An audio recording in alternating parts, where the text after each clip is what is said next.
44 million players. Fortnite's biggest day in history literally just happened on a Saturday recently. Not only is this game refusing to die, but it continues to thrive. Very few games can ever accomplish this, but Fortnite has done it. How? Why? Well, because Epic Games are geniuses. By all accounts, games like CSGO, which is now CS2, League of Legends, and what I believe will also eventually be Valorant, are all games that would categorize themselves as games that plan to have lasted a very long time via continuous updates, meta shifts, and competitive tournaments, keeping the hardcore fan base of those communities thriving. Yet Fortnite is just vastly different. Those titles mentioned have a goal of being competition first, cater to the pros, satisfy that skill ceiling, and force the hands of players to either improve or be left behind. Now, this does work great at hardening your position within a niche, but Epic Games never wanted to do that. They want as many players as possible. But how have they done this? And much more importantly, how have they just redone this again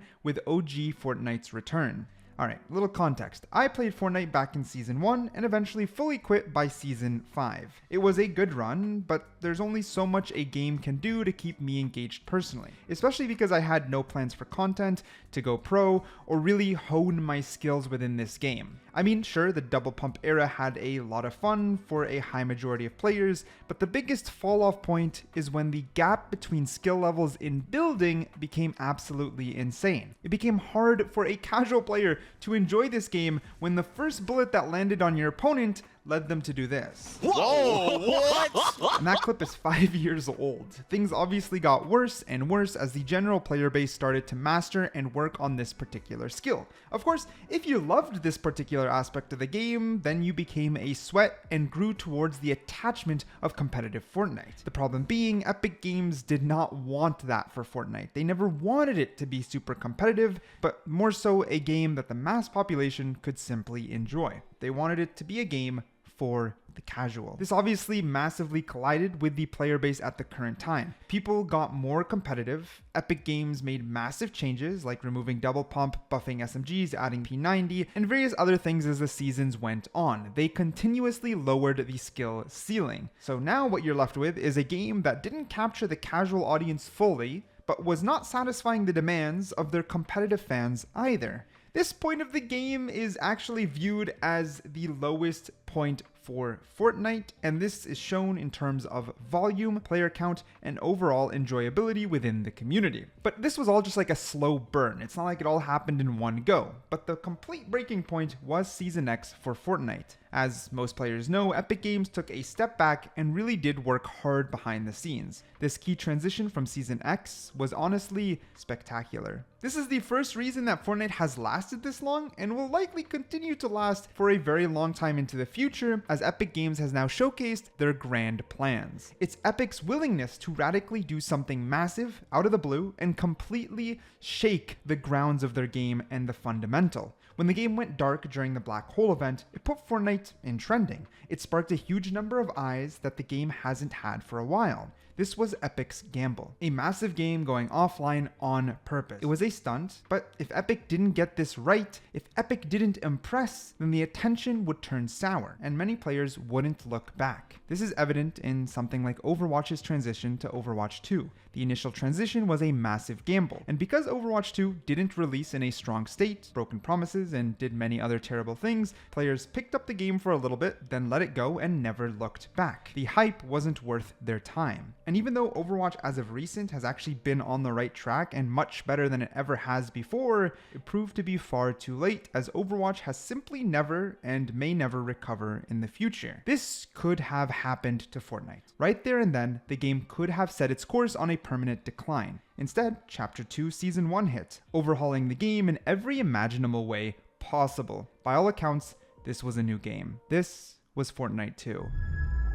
Since then, Chapter 2 has been a pleasant surprise to Fortnite fans. Travis Scott concert, tons of collabs, consistent breaking into the pop culture allowed the game to resonate with countless players. I personally didn't get re-intrigued into the game at the time, but I would argue I might have been in the minority. Simply put, building was still too far ahead for me and I didn't love the gameplay mechanic enough to really want to learn it. It's fair to say if you didn't like building, Fortnite still wasn't for you, and that's okay.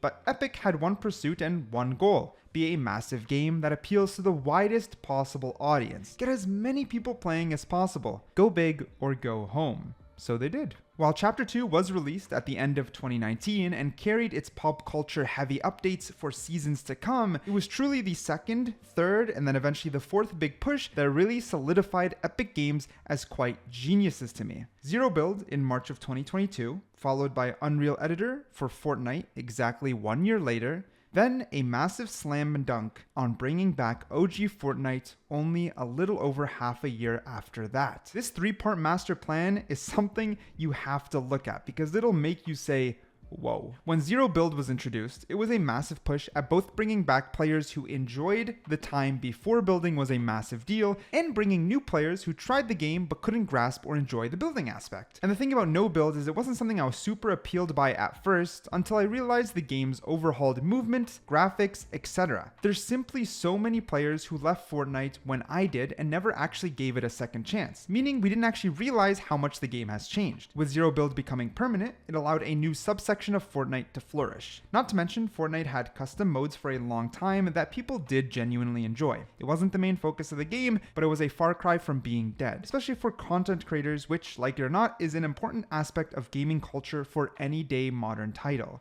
But before gamers had a chance to get bored, Epic kept up the pace and added Unreal Editor only 1 year later. This furthers the Fortnite player's ability to do more in-game, explore more options or game modes, opened even more content creator potential for new ideas, and to allow players to continuously cycle back into a heavy Fortnite addiction. Views were healthy, players were casual, builders remained sweaty, and it felt like the game was trying to do it all. Then the simplest but smartest decision Epic Games has ever made dropped: bringing back OG Fortnite. The play on nostalgia is a strong one. It always has been, always will be. But why I think Epic is a genius is because of the way they did it. This is the biggest moment me and countless other players have jumped back into the game and got that little addiction. It's not this guy playing Fortnite, it's that guy. The old Season 5 map, which was kind of peak map in my opinion, the old items and familiar aspects we all knew, but with a brand new Fortnite to power it. The movement, the graphics, the polished experience, this is something that wasn't new to lots of people, but it surely was for OG players who quit during Season 5 or before. The final nail in this master plan is to bring back the first people who left. Epic not only expanded their niche through pop culture collabs, customs, no building, and countless updates, but then continued to bring back the first groups by dangling nostalgia in front of their face before capturing them with all the countless years of work that has been put into this game. Simply put, the bait of OG nostalgia was tasty, but do not mistake the company's hard work for being the reason this has not just been a fad or a trend so far. Like any good thing, lots of people will play and then just leave. However, I'm willing to argue and make a bet that this will launch Fortnite into a new era of heightened attention, player count, and intrigue for plenty of players. Why? Because it all boils down to a single thing. The game is genuinely fun, and it's fun for a lot of players with different styles. It's fun casually queuing into a game here and there, with fast-paced menus that allow you to hop from one game to another. It's fun playing with a group of friends, but being able to revive them and keeping them engaged in your gameplay. I know it sounds crazy when I say it like this because OGs will often remember the slow process of leaving and finding a match, or being bored after dying early, and other countless nuances. But now OG players are pleasantly surprised and introduced to the dopamine-filled, fast-paced matches that they may have not otherwise rediscovered. Now, what I just rambled about is a little bit weird because a lot of current Fortnite fans already know all these changes, but it doesn't mean everyone knew about them. This game catered to fans for a long time, continuing to update and improve itself over that period. And once they felt the game was near its peak in terms of gameplay, systems, and polish, they shot out OG Fortnite. It's a gamble by Epic that the large influx of players will find something pleasantly surprising past the initial nostalgia that they expect. And I'd argue the gamble was successful. 44 million players on one Saturday. The biggest the game's entire history has ever seen, not only surviving once again, but thriving.